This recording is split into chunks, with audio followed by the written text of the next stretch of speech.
मुंबईमध्ये रेल्वे डब्यामध्ये बलात्कार करणाऱ्या आरोपीला अटक करण्यात आली आहे। अवघ्या 1.5 तासामध्ये अटक केल्याची माहिती पोलिसांनी दिली आहे।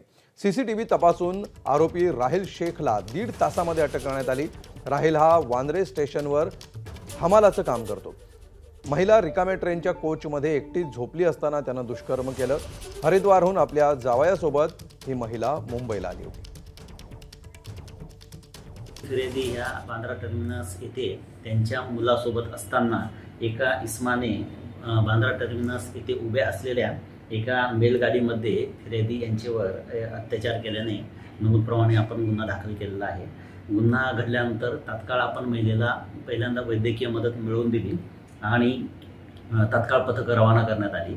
तांत्रिक तपास केल्यानंतर 1.5 तासाच्या आत आरोपीला अटक करण्यात आलेली आहे। एबीपी माझा, उघडा डोळे बघा नीट।